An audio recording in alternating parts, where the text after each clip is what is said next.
startup grind. Okay, so this is going to be really fun. We're working with Ken on this interactive stuff, so this is going to be really fun. So keep your phones out. And before we jump into our conversation with Michelle, I thought it'd be fun to kind of get to know our audience and find out a little bit about you and what you guys are looking for. So our first question here is, who are you? You work in a startup, A. This is Ken's favorite word, a wantrepreneur, B. I'm just here for the drinks. Tonight it's water. You got a good deal. I should have asked when he said, do you have any questions? Is there going to be wine? Don't you have a rider, Michelle, for your I thought that was written into all my speaking engagements. Oh, yeah. Yeah, that's all right. We have some behind the couch. Run over to Grind? Yeah, go over to the Grind Burger next door. That'd be a great idea. Are you an investor or service provider? Awesome. 40% are startups. 29% are investors or service providers. 20%, 19% entrepreneurs. You guys are awesome. And the drinks, 9%. That was awesome. Good job, guys. Okay, so now we kind of wanted to start into this little discussion here. So come take the vote. Why do startups fail? So why do you think? A, timing. Do you think it's timing? B, traction. C, team. D, technology. Are they going to vote first? I won't taint the vote with my humble opinion. Purist. And then I'll see if, I won't even look. We'll see if we get it. Oh, this will be see if good. we're in We can alignment. quiz you. Yeah. Okay, I think we got stability. All right. I would say team. Getting the dynamics. Am I matching the crowd? Is that what you guys voted for? They're changing. I was going to say, now they're changing. Traction. Traction had 50%, team had 46%. I would say that, traction is, if you have really smart, dedicated people around you, the rest are fixable. Getting the right people and the right skill set, keeping the passion while you iterate, and managing those tensions that come along with all of those variations, way easier said than done. And I would say that's really the trick of startups is that intangible of keeping your team energized and going while you figure out the rest of them. But if you get that magic of team right, the rest is fairly doable. How do you do that? Culture is a big part of it. We're dedicated to fixing divorce, and that's a unique marketplace. But it turns out, because it has impacted so many people, that there's a large amount of people that are really interested in fixing it because of the negative impact. We lead with the why. There's that wonderful Simon Sinek TED Talk. And I very much believe in that, of aligning mission and values, making sure that it's a fit for you and for the company. And we inevitably, right from the beginning, it's fun to join at the beginning. The question is how do you survive the hard times? And that's really hard to stress test at those early euphoric phases of partnering with someone new. And so we've built that into our onboarding process. So it's called Discovering Agreement. And essentially we make sure, these are our missions, values, expectations of what we do and why we do it. We want to hear about what the new employee is, why they want to be aligned with it. Does it match from that standpoint? And then we talk about what they look like in stress. We want to know what they look like on a good day. We generally see that at the beginning. But what do you look like on a bad day? And how do we get back on rails on those bad days? We all process that differently. We have introverts, we have extroverts, our sales team versus a lot of our product team and operations team.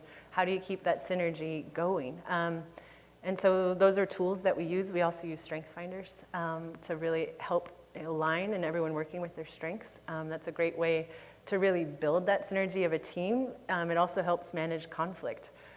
They can now have conversations around, oh, I'm sorry, I'm not an asshole, that's just my activator getting in the way. Those types of cultural things really help really help start building understanding. We as humans tend to assume we're limited by our own perception. And part of that causes a lot of conflict because we assume our sense of normal is everyone else's sense of normal. And that's so far from the truth. Leadership, I as the visionary have to remember that everything I think can be done overnight with an ops team behind me, when that gets translated down to them, is like, Michelle, not overnight. Like, that's probably 12 weeks. Really? Because they're pulling it all down. And those types of learning how to communicate through our senses of normal really become the magic of keeping the team together. We also know that if you're lucky enough to survive as long as we have, change of the guard is part of it. The team that builds you is not necessarily the team that maintains you, is not necessarily the team that grows you. And building that into culture, knowing that change is part of it, especially in startups, is having those courageous conversations up front of starting to build in what the exit strategy looks like in relationship, so that you have at least some benchmarks of how you navigate it if and when it happens. We also have an alumni platform, because change is part of it. And so, but if you have been part of Wevorce and building it in any phase of the way, you become an alumnist. And we very much honor the journey that we have walked. We do divorce. We honor that process of uncoupling and very much walk the talk in-house. That's really a cool idea. I'm going to adopt that. We're now going to have alumnus of Startup Grind. That's really a good idea. Yeah. So now I think you and your co-founder, when you guys first sat down, when you and Jeff sat down, you guys actually hammered out what it would look like in the worst case scenario, right? Mm-hmm. Or there was something. Yeah, we use the blueprint of we. And it's a fabulous conversation starter for this exact type of thing. Because when you start out, just like in marriage, right, it's generally very euphoric in partnership, and opposites attract. If you use strength finders and actually look, you rarely have the same skill set. That's the benefit, right? You're getting 10 strengths instead of just 5 by yourself. The fun thing about opposites attracting, it's balancing that tension the more the relationship matures, because it turns out that the thing that attracts you is actually the friction point down the road, and maybe the thing that actually rips you apart. And so learning how to balance those tensions of team and partnership, if you start to watch the patterns of where relationships break down, you can start to foreshadow them. And so in the blueprint of we, it does a version of that cultivating, why you're doing this together, and you capture it in a document during those high moments, and you go back to it and dust it off during those moments where those tensions of how your strengths are viewing a particular problem, to really help get back on track. It also helps foreshadow your process of cooling off, how long you need to cool off, right? I grew up in a household where my mother said, you can't go to bed angry. I actually need a night to sleep on it before I can actually engage again. And so if you're in conflict with me, that's helpful to know. Look, it's not personal, but I can't do the lean into it. I need to pull out of it and try again. So we know that about each other. Just the activator, he can lean in all day long, and it's time for me to disengage, and I'll talk to you tomorrow. And the other thing is, that's the short-term problem solving, and if and when you find yourselves in that position, it also calls out the long-term. In the worst-case scenario that we can't even imagine while we're starting this partnership, what does that look like before you re-engage? And it also has a clause in it that says it's really about provoking peace, of doing no harm even in those events. And it pencils out really what that commitment looks like, because conflict is really hard to remember, and foreshadowing that while you're still in agreement and having that, you can dust it off. We've dusted it off many times. It really helps get you back into that place of honoring why you started this adventure in the whole time. I used it with one of my first business partners, and when we made the decision to go to YCombinator, that's a big jump from, I had started it here in Boise, and it was a small kind of lifestyle business. And it was fantastic. She was such a huge part of really helping form the methodology and the model. And then I went, I want to make it bigger. And she went, I don't. And so we were in one of those courageous conversations of, what does it look like? And it turns out that just like in divorce, when you go through that uncoupling process of partnership, there are logical pieces you can try and do, but it really is scary for people. And this agreement really helped. And I knew with my first partner, she had called out when we did our blueprint of we, that she needed, in the worst case scenario, 2 years before she would be ready to re-engage and talk about it. And I remember being like, 2 years? I just need to sleep on it, really? And I knew that about her. And it actually saved our relationship, because it turned out it took 2 years before she could really re-engage and go, all right, like, I'm ready to really talk about this and reframe our relationships. Relationships are not as absolute as we want them to be. And if you start to honor how we all go through our process, you can actually salvage a lot of relationships, because it turns out, in this particular case, even though I wanted to do it overnight, she needed 2 years, and I could honor that because I knew it even before we hit it. Thank you. Well, I want to jump to our next question here. I would point out she flipped the audience with their answers. They changed their answers while she went. Oh. She convinced them. Oh, look at that. Now it says 58. Would you agree, Ryan? Yeah, so my original... Wait. I was torn between traction and team, and Holly voted team, so I voted traction, but you convinced me to switch it to team. Because a good team doesn't always execute properly, so a lot of startups fail because of traction. But if they had a good team, they could probably get through it. And then you have to have that person that, we're a very high EQ team, I would say. But as we mature, I'm now knowing the benefits of now we need the IQ. That helps really start driving the metrics and the traction. Like, that's cute. Like, I just had a wonderful meeting where I was like, look, Wevorce is a business and a movement. And they looked at our metrics and they went, yeah, kind of, but like a movement is like this, right? And that's traction, right? Because you can get so down in the weeds and feeling like, ooh, look, we've got traction. When you look at really big movements, traction is a huge thing, and that's that balance of finding the right team to help you balance out all of these features. Because you can't hold it all within one person. That was really good.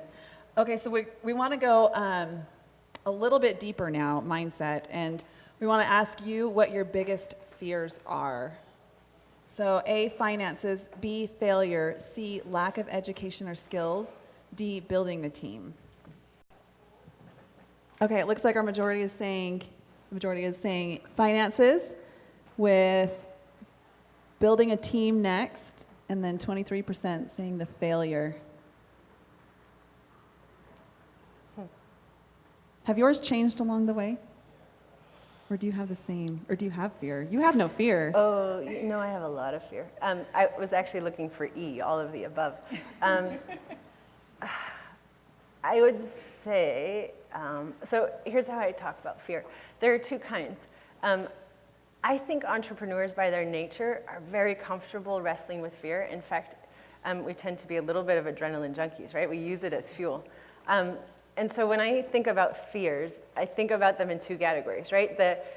As an entrepreneur, you do get, like, it smooth on the surface, but paddling like hell underneath, right? It's like a duck.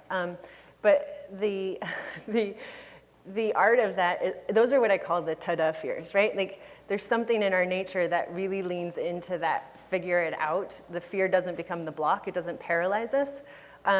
Those are the ABAJournal, like, you kind of get in there and you figure it out and you learn to get accolades for that kind of skill set and attribute, problem solving. However, turns out like the next layer of fears of how I think about it is there is this whole kind of danger of the uh-oh fears. Like, the ta-da fears are the ones you can name and come up with a plan and tackle it and test the metrics and get it done. Still scary, but you feel like you have a plan. Before that moment happens of a ta-da fear, there's this whole wave of uh-oh fears.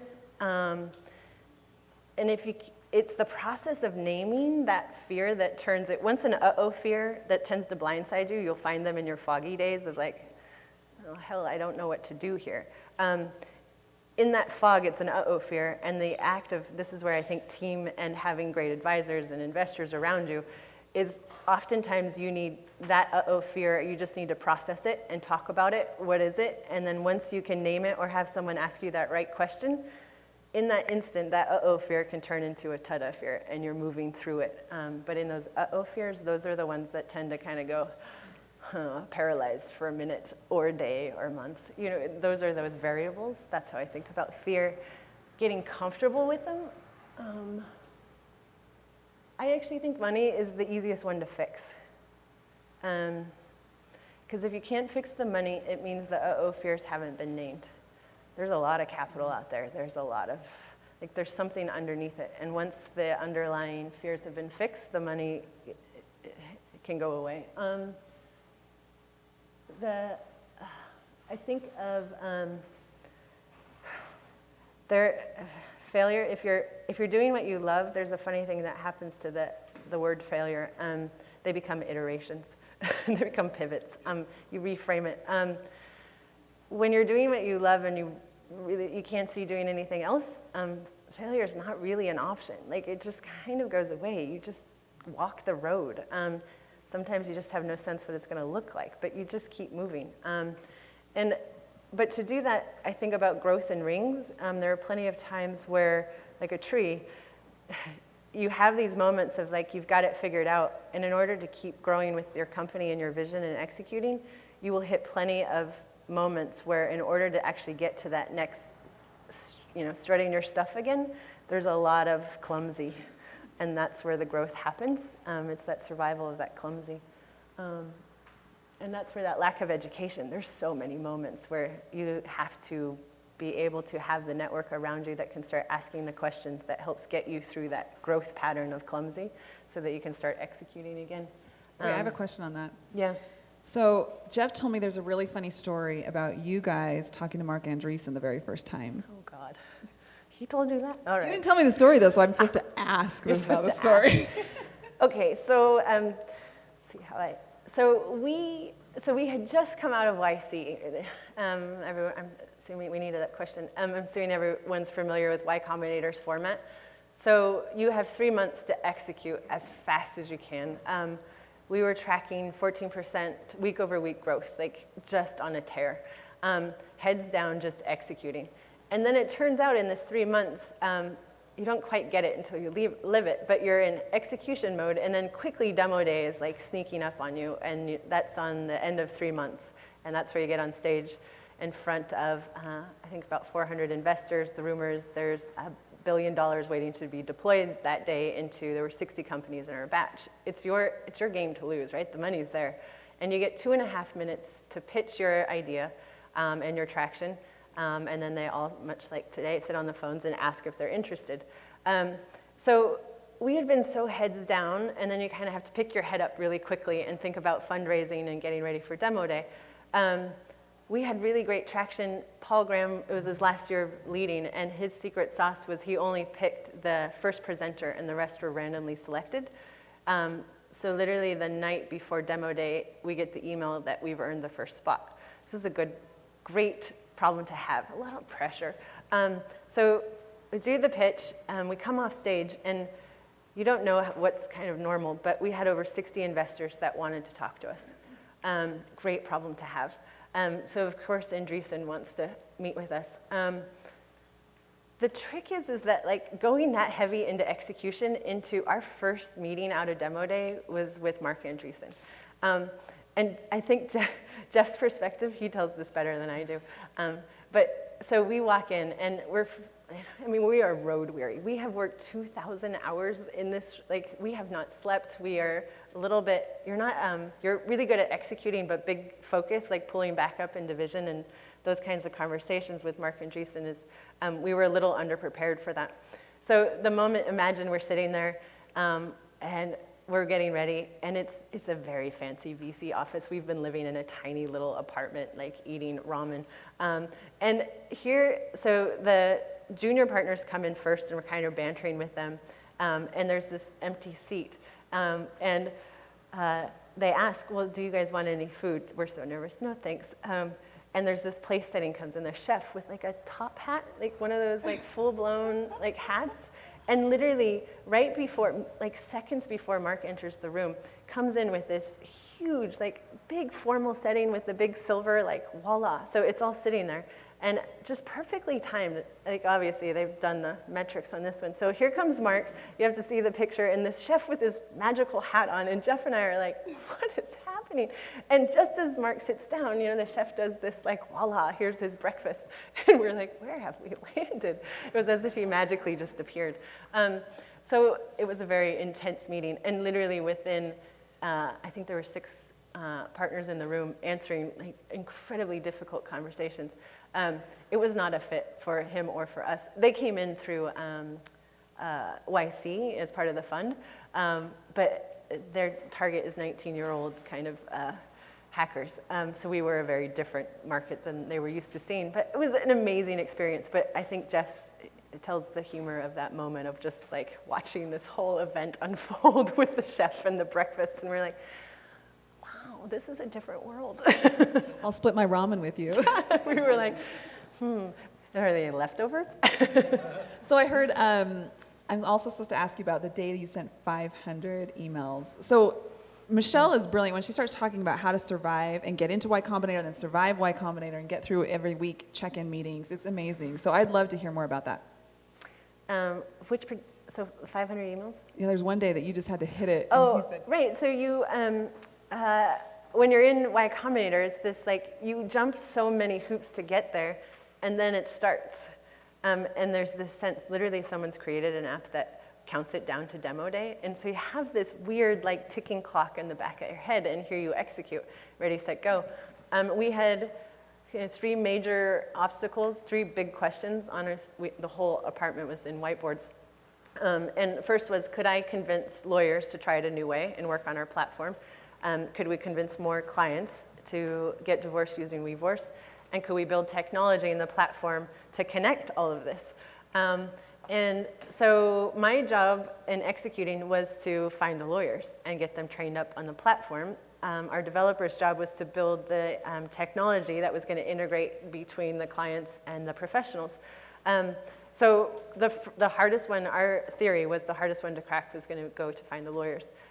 So literally to find them, I started scraping email lists and blasting any attorney that would respond. So I did send, I think the first night, literally 500 emails out to attorneys that I would check the websites, and I was kind of looking for the right fit, and I just keep sending. So the emails started to respond, and I would ask for, would you be interested in learning more, have coffee, lunch?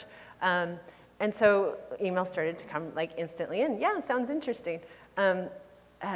So my first coffee date, we used to be called Family Architects when we were here in Boise.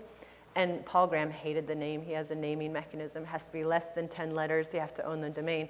And he hated it. So we knew we were in renaming game, but I still have to be executing based on who's answering my emails. So I'm literally having coffee with people, attorneys in the Bay Area, and they're like, they like the concept.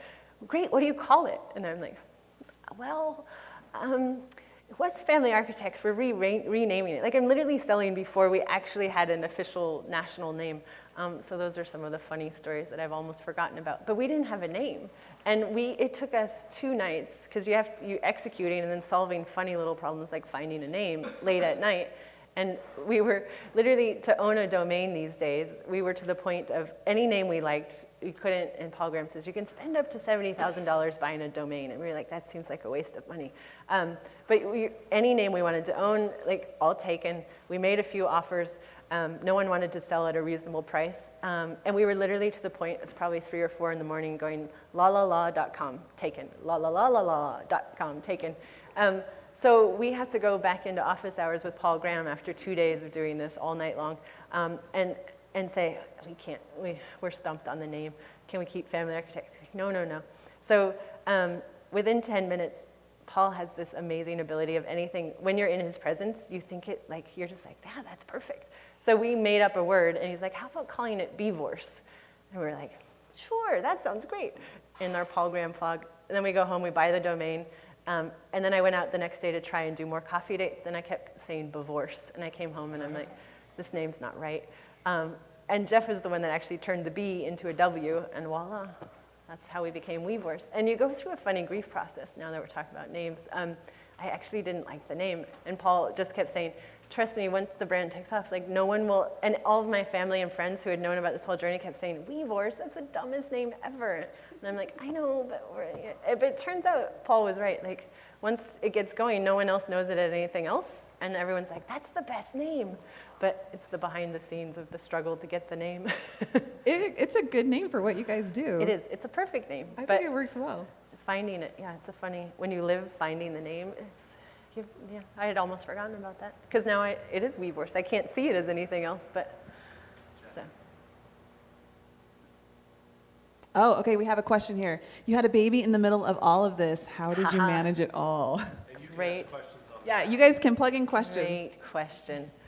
Okay, So I had been told that I couldn't have children, so it wasn't even in my radar. Like, I loved Wevorce, and I helped kids through Wevorce, and I have 2 wonderful nephews and love other people's kids. That was kind of my gig. I was very comfortable there.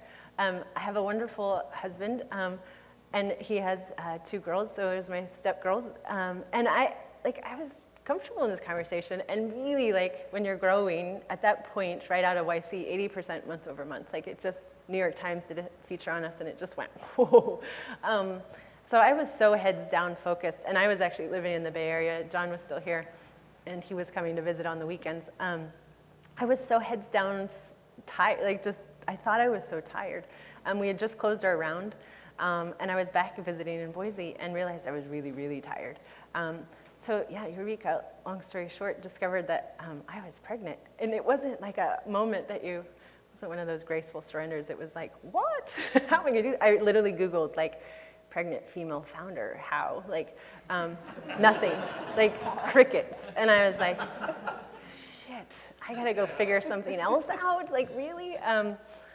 But so, it's a long process but it turns out the skill set, right, of problem solving is you have to kind of create something out of thin air and start executing on a vision. Turns out a handy thing I learned along the way is you have to get comfortable breaking down what I call the mission impossibles and making them possible. So to kind of go through that, when Google had no answers, there were no books I could buy on how to navigate this. There were no mentors that I had ever met that had survived something like this. I've since met Jessica Rolfe. I wish I would have known her then. But I started breaking it down into buckets. Like, why is this an uh-oh fear? And I had to wrestle with the cultural shoulds, like, you know, the things I had kind of been programmed culturally, like, you can't do both. Then family of origin. I had a mom who was an executive and somehow managed to do it, so I knew it was possible. And then ultimately where I was gonna figure it out. And doing that whole unwinding process took months. I had an investor who actually said, by the time I met with him again, I was pretty visibly pregnant. And his response, I went to go talk business, and his response was instantly like, well, if I would have known you were gonna get pregnant, I wouldn't have invested in you. And I remember at that time just being like, I mean, it hit me like a ton of bricks because I was literally still spinning and like, I don't actually know how I'm gonna figure all this out, but I'm gonna. And in that particular moment, the question was so, resonant, shocking, that I actually said, why do you say that? And he instantly went red-faced and was like, oh, I don't know. And so we had a great conversation, but there was a stigma. Turns out, it was the best thing that ever happened to me because when you work that hard on just one thing, you can really lose perspective of life. So it's actually been the best thing because now I'm learning to do both. Okay, that's beautiful. That was like really beautiful. I'm gonna put that on my wall. It's true because I have these 2 cute girls, and it does, like, life becomes simple, right? And you're smelling the roses. Yeah. You're doing these very simple things, and there's so much joy in these little bodies. The beginner's mind. Like, I learned so much from watching this little, I call it the Zen Crosby. Just the other day, the nanny, I know I have a fabulous wife, I call her my nanny. She sends me pictures all day long. Sorry, thank you. And she sent me yesterday these pictures, like a series of photos of him discovering a smoothie for the first time, right? And yesterday was awful. It was one of the hardest days yet. And here, like, I get this little thing of like 5 photos with the last one of him like getting the sip down, and his face is just like, smoothies are amazing. And like in the day of so hard, I was just like, smoothies are amazing. I need a smoothie, right? And I took a break and I went, and because I could see that beginner's mind and how important that is to maintain. Because it turns out like life is, and building companies is this amazing paradox of like all these amazing opportunities and all these really hard things. And it's so easy to lose that perspective. And those little, smoothie moments in those photos, I'm like, oh yeah, this is so fun. And as soon as I came back, I was like, oh, we got this. Like that balance and learning to find those moments.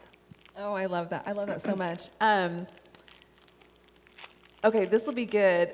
And then I have a question after this one. So did you have trouble raising capital here in Boise, and you went to YC because of that challenge?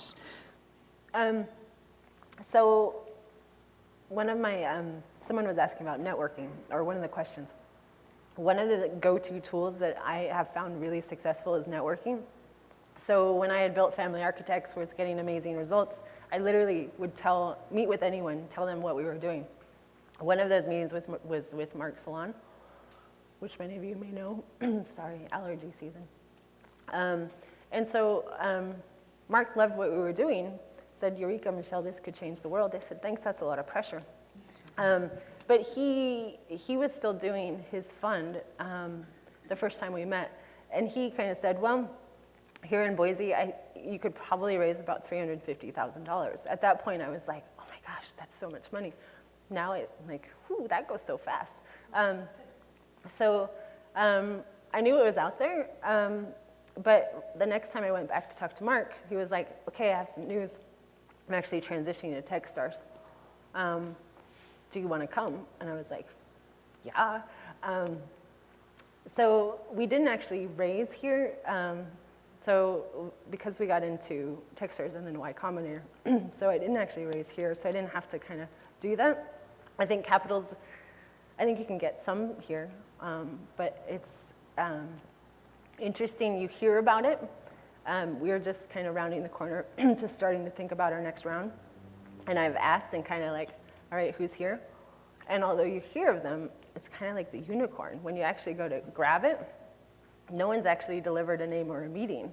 So it's interesting. I hear of it, but now that I'm actually like starting to like, I would love to have IDO investors to balance out our Silicon Valley energy. But I'm like crickets. So it's interesting. While you're finishing, maybe ask the audience this one as well. Yeah, this is a great question to go into this. So what is the key to raising money? Is it A, business plan, B, the right product or idea, C, the right team, D, traction? I love this quote by Brad Feld too. The only thing we know about financial predictions of startups is that they're 100% wrong. Okay, it looks like the audience, the secret to raising money is the right team. Yeah, that's very helpful, and that indicates that the answer to the first question and the hardest part is team. Because if you have a good team, it attracts capital. My brother lives in Silicon Valley, and there's whole exit strategies around just putting engineer teams together because the team's so hard to find. I think the average engineer in Silicon Valley is now worth $1.5 million, whether you have an idea or not. But I don't know, it depends on the capital and kind of the phase, right? We had a model, we had a deck, we had all these things. They know, they're looking for the grit, right? When we pitched at YC, you get 10 minutes. I've sat for 2 3-day bar exams. The 10 minutes is harder than both of those exams. Well, they preach that they can figure you out in 10 minutes. I mean, is that, like, I would love to know from your viewpoint versus the Jessica Livingston side where you're like. There's patterns and everything, right? And this is their particular, they're looking for that pattern. They videotape the interviews, and it's probably like, Football Monday where the coach is like going play. If they miss a company, if they turn down someone, they go watch the video, like, what did we miss? My intuition told me at the end of that interview, if you get an interview, they've decided they like your market. Obviously, they've gotten the grasp of what the model looks like in your application. What they're actually doing is stress testing the founders. Are you the team that has the grit to actually go over under? Because they know so many of these other things are not where you're going to end up. They're really just looking for the team that has the grit to get back up. And so that's why they literally rattle you to watch how you do with that rattle and then see if you can still fight for the vision. That's so interesting because, so the 10 minutes is harder than the 2 bar exams. Mm-hmm. I think that's fabulous.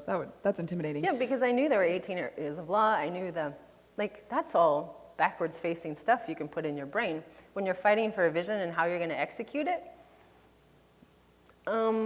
the other stuff, it's all in a book. What we're doing is like, no one's ever done it before. So, and then 10 minutes explain it, like, yeah, it was way harder. Do they shoot questions? Like, is it, or what's? So there is an app out there that literally, it's probably different now, but it used to have Paul Graham's face on it, and it had a timer, and it would ask, right? So the questions are all predictable, and Jeff and I like prepped with this thing, and we'd be like, and if you couldn't get a clear and succinct answer out in like 10 seconds, Paul Graham's face would turn into a frown and be like, you fail, get out. And so we prepped with this little app. And so you walk into this room knowing you have 10 minutes. They literally start the timer. And we had 6 principals sitting at this table. And they literally do. They fire in random questions. They don't follow any particular order. I'm not sure they're not using military tactics, but so they're stress testing you. So they literally just start following random questions, chung, chung, chung. And there was this moment early on in the interview where I was like, ooh, we're going down. You could just feel it. Like, it was so disorienting. And there was something that happened between Jeff and I where, and we didn't say a word, like he started answering one side of the questions, I started focusing on one of the other questions on the other side of the table, and then we started to get control of the momentum. And then all of the questions started to sync. Like, they were just looking for that moment of, how are you guys gonna navigate this? And we got the momentum, we got the answers, and then it started to shift. The whole dynamic started to shift. But there was 2 minutes where I was like, this is not going well. That's intense. So one of the things you're really good at is your pitch. Like, you really are good at your pitch, and you're really good at finding investors. So can you give us some tips? Talk us through what you do. What's your mental plan? So the first, do you want exact? So I have 2. When you lead with your why, it's contagious. I always lead with the why, especially when you're fixing divorce. And then that always leads into the conversation. When I was actually coming out of demo day and everyone understood my why, then when I was actually prepping to go into investor meetings, I used a format. Every type of conversation, I started to develop a three-pronged approach. No matter what time they would give me, whether it was 20 minutes or 2 hours, there was I called it the bromance part. Most of them were men. I would look for some crackerjack, like on their website, Twitter feed, like something unique that I could start a conversation with them on, so we could start to develop rapport and I could learn a little bit more about them. And then, because I knew that there are multiple forms of capital. One of my strategies with fundraising is that the easiest thing to do, the dollars are just part of what I was looking for investors. I wanted people aligned with a vision that would help me problem solve, because that's the second form of capital. Capital is not just dollars. The amount of advice and people leaning in when it gets hard is the invaluable part of that relationship. And so I wanted to find people. So that bromance part is always something I lead with, because you gotta get to know the people. It's like a marriage. So bromance was the first prong. Then it would go into the pitch, like more into the details of how we were executing and the results we were getting. And then there was always a close. The last part of it was always talking about next steps. When you are fundraising, it's hard, right? You have this number in your mind that you need of capital, and so many investors, nobody wants to hurt this like really passionate founder's feelings. So the worst is the saying of yes while inside they're doing this. And so I wanted to make sure that I didn't waste energy on those moments. I didn't want the false yes. So I would literally ask them in that close of, what do you like about Wevorce? What do you see as the synergies between us working together? And what are your concerns? If they started with what they liked about us and could discuss synergies, I knew that I should move into the next part. If they started with what they didn't like, then I was like, then I would go into the next part of the close is like, if it's not a fit for you, is there someone else that you think might be? Is there another person? And then you could get another. Good. And then the last part of it was, if they give you the, let me think about it, then I would say, well, okay, think about, can you give me an estimate? Because we're meeting with 60 investors in the next few days. What are you thinking so I can reserve something for you? And then how long do you want me to hold it for? And they would say, okay, let me think about it till Tuesday. And I'd say, okay, I'll reserve X amount. And that way, every night I would go home and I could tell Jeff, okay, here's some of the predicted allocations we'll know by Tuesday. And then that way we could be gauging, because when you're in that kind of vulnerable position of trying to find the right partners and the right capital, you really need some kind of format around you, because otherwise you could get wrecked by it. So that was my safety net structure, is that three-pronged approach, and how I approached always taking as much ambiguity out of it as possible, so that you're really kind of executing as quickly as possible, because you want to get in and out of fundraising, because fundraising is time you can't build, and it's a big drain.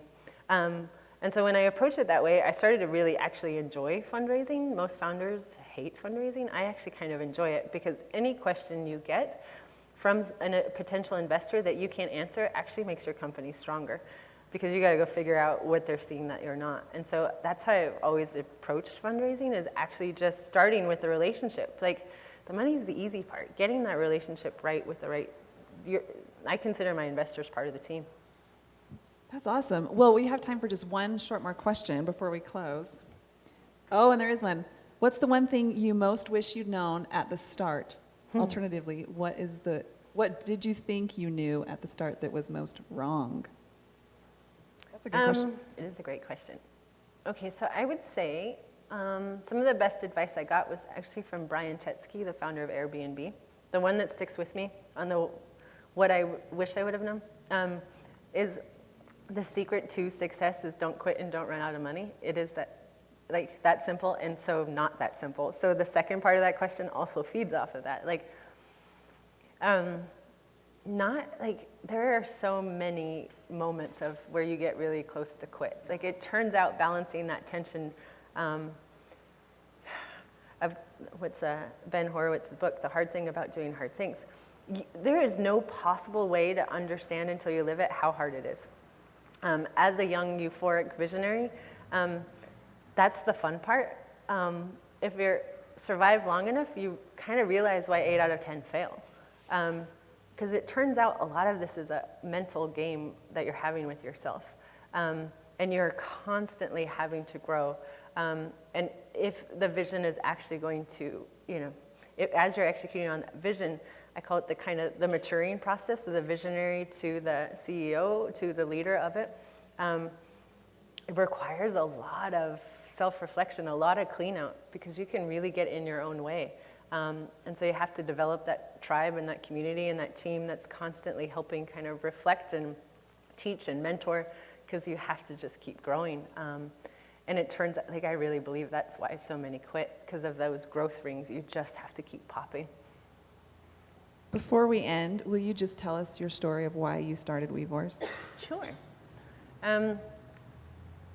So I had one of the things investors are always looking for are unique insights into big markets. And people always ask, how long have you been trying to fix divorce? Turns out since I was 3. My parents had one of those War of the Roses divorces of the 80s. And they're both wonderful people. They got caught. The only system that existed at the time was the legal process. And they both had 2 mega lawyers.